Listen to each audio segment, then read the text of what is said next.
Perkenalkan, nama saya Novel Riko Kaaro, NIM 1702351 dari kelas 6 TLB D4.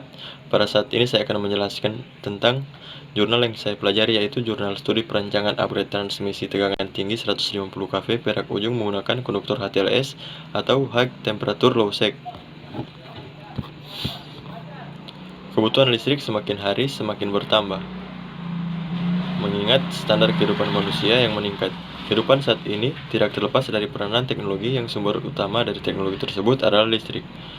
Listrik mempunyai peranan yang konvensional, sehingga harus adanya keseimbangan antara beban yang ditanggung dengan listrik yang dibutuhkan. Untuk mengimbangi meningkatnya kebutuhan listrik tersebut, usaha atas perancangan dan pengembangan sistem listrik yang ada harus diupayakan. Reconductoring pada saluran transmisi udara merupakan hal yang mungkin untuk dilakukan pada saat ini, mengingat lahan yang mulai menyempit akibat pengembangan wilayah kota. Reconducting juga bertujuan untuk meningkatkan kehandalan dalam penyaluran transmisi udara. Hal ini terjadi pada saluran transmisi listrik 150 kV perak ujung Surabaya.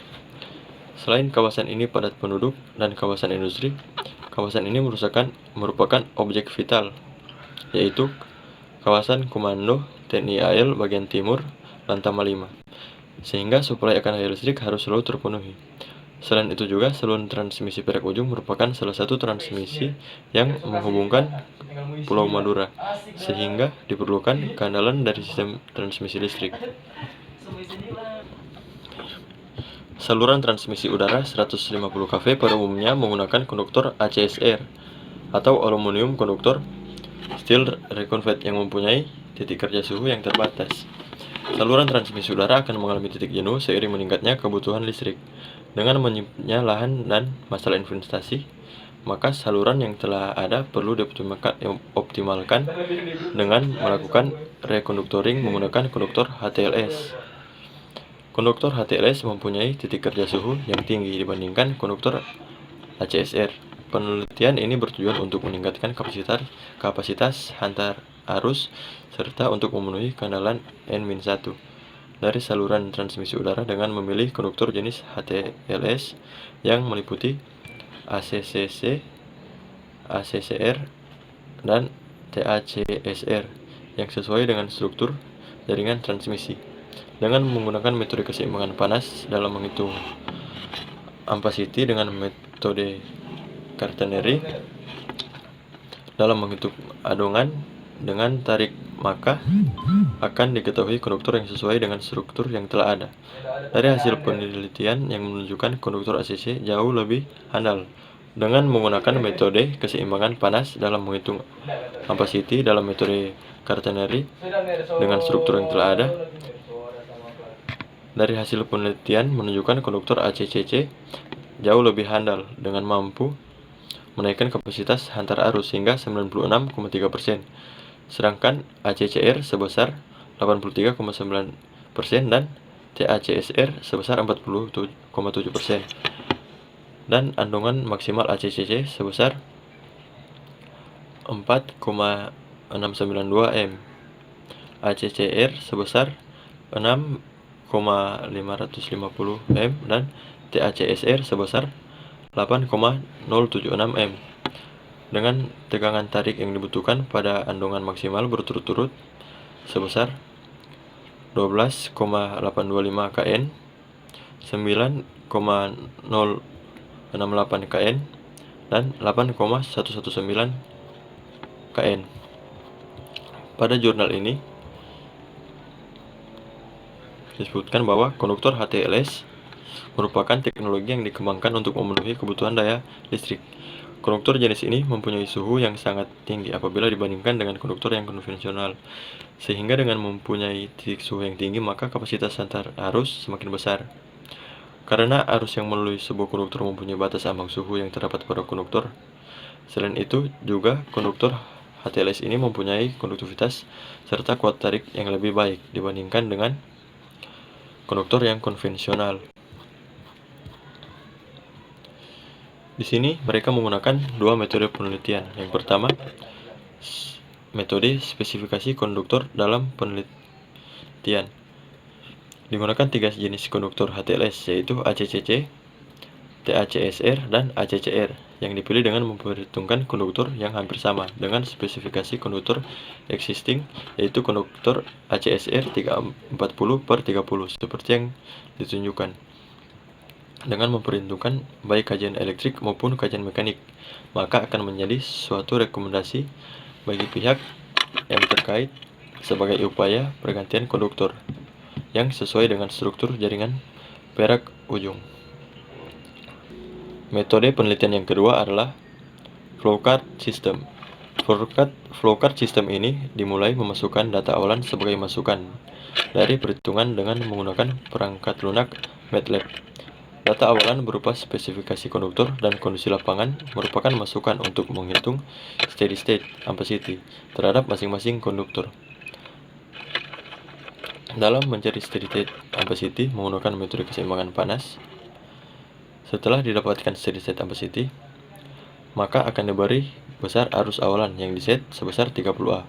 Hal ini dilakukan karena penelitian ini bertujuan untuk menganalisa pengaruh pengembangan arus saluran transmisi terhadap uji secara elektrik yang merupakan temperatur konduktor, daya yang dihasilkan, dan mekanis yang merupakan besarnya andongan, tegangan tarik, dan panjang konduktor. Pembebanan arus saluran akan ditambah 20A sampai mencapai titik kerja suhu maksimal dari masing-masing konduktor, sehingga dengan mengetahui perubahan saluran terhadap uji secara elektrik dan mekanik memungkinkan untuk mengetahui kehandalan yang akan direkomendasikan sebagai pergantian konduktor yang sesuai dengan struktur saluran transmisi udara 150 kV perak ujung. Di sini telah ditemukan beberapa hasil penelitian. Yang pertama, hasil pengujian konduktor existing. Konduktor yang digunakan pada saat ini pada saluran transmisi perak ujung adalah konduktor jenis ACSR per AS 340/30 yang memiliki titik kerja suhu yang terbatas. Dengan hal ini, saluran ini hampir mengalami titik jenuh seiring bertambahnya beban. Pada sepanjang tahun 2015, arus nominalnya hampir mendekati 100% pada masing-masing. Diketahui saluran telah melampaui batas ideal yang telah diizinkan sebesar 50%. Hal ini menunjukkan sistem transmisi tidak memenuhi kehandalan N-1.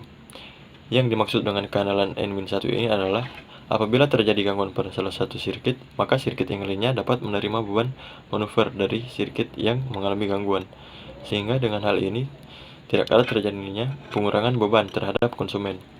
Dari hasil perhitungan dengan menggunakan metode quaternary equation dan keseimbangan panas dapat diketahui kinerja dari segi mekanik dan elektrik yang ditunjukkan.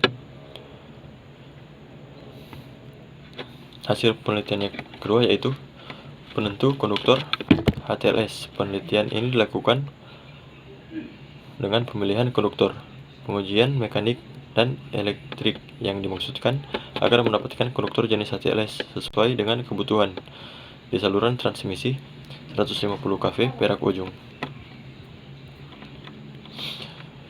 Terdapat juga beberapa pengaruh untuk konduktor ini. Yang pertama, pengaruh arus terhadap temperatur konduktor. Arus yang mengalir pada konduktor akan menimbulkan rugi-rugi pada konduktor berupa panas. Semakin besar arus yang mengalir akibat arus pembebanan, panas yang dihasilkan oleh konduktor juga akan semakin bertambah. Panas konduktor ini tidak hanya dihasilkan oleh rugi-rugi pembebanan arus, namun juga dipengaruhi oleh temperatur ambien atau lingkungan. Faktor lingkungan sekitar juga mempengaruhi bertambahnya panas terhadap konduktor tersebut. Pengaruh yang kedua adalah pengaruh temperatur terhadap andongan konduktor besar. Andongan yang dihasilkan akan dipengaruhi oleh temperatur akibat perubahan pembebanan terhadap arus. Garis horizontal yang melintang pada gambar 3 merupakan batas andongan maksimum yang digunakan pada saat ini, yaitu sebesar 6,5 m. Pada gambar ini menunjukkan hubungan temperatur terhadap andongan konduktor. Konduktor TACSR melampaui dari batas clearance yang digunakan pada saat ini, sehingga konduktor ini tidak dapat digunakan secara maksimal, sedangkan pada konduktor ACCC menghasilkan andongan yang kecil sebesar 4,0 692 M yang menunjukkan konduktor ACC lebih handal karena dengan menaikkan kapasitas hantar arus yang lebih besar, namun andongan yang dihasilkan jauh lebih kecil dibandingkan dengan konduktor jenis HTLS yang lainnya. Pengaruh yang ketiga yaitu pengaruh pembebanan arus terhadap tegangan tarik konduktor. Kenaikan arus berbanding terbalik dengan besaran tegangan tarik. Karena mempunyai spesifikasi yang berbeda pada masing-masing konduktor HTLS, maka dengan ini akan diketahui dengan tegangan tarik yang dibutuhkan dari masing-masing konduktor pada setiap span yang terpasang seperti halnya yang ditunjukkan pada gambar 4 ini. Dalam keadaan pembebanan maksimal konduktor TACSR pada arus maksimal sebesar 1130A, tegangan tarik yang dibutuhkan sebesar 8,119 kN.